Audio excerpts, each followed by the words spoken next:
জরায়ু রেখে জরায়ুর টিউমারটা অপারেশন করা সম্ভব এবং সেটাও কিন্তু পেট না কেটে ল্যাপারোস্কোপির মাধ্যমে।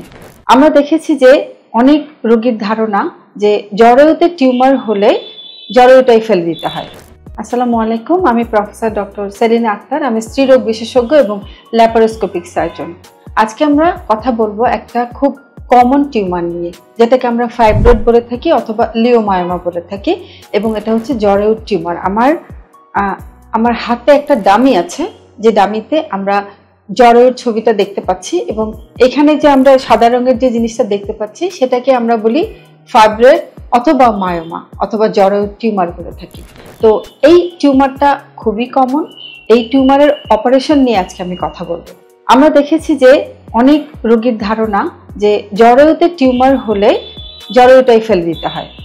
অনেকের ধারণা নাই যে জরায়ু রেখে জরায়ুর টিউমারটা অপারেশন করা সম্ভব এবং সেটাও কিন্তু পেট না কেটে ল্যাপারোস্কোপির মাধ্যমে। এই টিউমার অপারেশন আমরা কাদেরকে করি?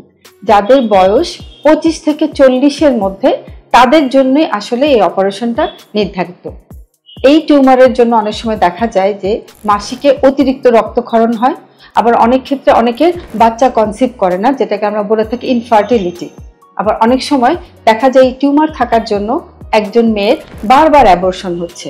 তো এই সমস্ত ক্ষেত্রেই কিন্তু আমাদেরকে জরায়ুর টিউমারটা অপারেশন করতে হয়, এবং এই টিউমার অপারেশন করার যে পদ্ধতি, সেই পদ্ধতিটাই আসলে আজকে আমাদের যে ভিডিও সেটাতে গুরুত্ব পাবে।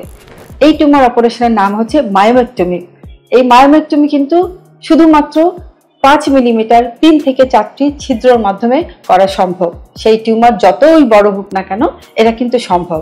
আমাদের রোগীদের অনেকের ধারণা থাকে যে ল্যাপারোস্কোপি অথবা পেট না কেটে যদি মায়োমা অপারেশন করা হয়, মায়োমেক্টমি করা হয়, তাহলে সেটা একদম পরিষ্কার হয় না, কিছুটা রেখে আসা হয়।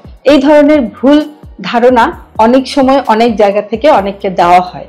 যদি আপনারা এই ধরনের কথা শোনেন, তাহলে ধরে নেবেন যে যেখান থেকে শুনেছেন তাদের ল্যাপারোস্কোপিক মায়োমেক্টমি নিয়ে আসলেই কোনো ধারণা নাই, এবং এটি সম্পূর্ণ একটি ভুল ধারণা।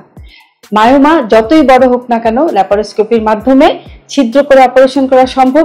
এই অপারেশনে আমাদের কিছু স্পেশাল মেশিন ব্যবহার করি, যে মেশিনগুলো অনেক এক্সপেন্সিভ, এবং সেই কারণে এই মায়োমেক্টমি অর্থাৎ ল্যাপারোস্কোপিক মায়োমেক্টমি কিন্তু একটু ব্যয়বহুল। ধন্যবাদ সবাইকে।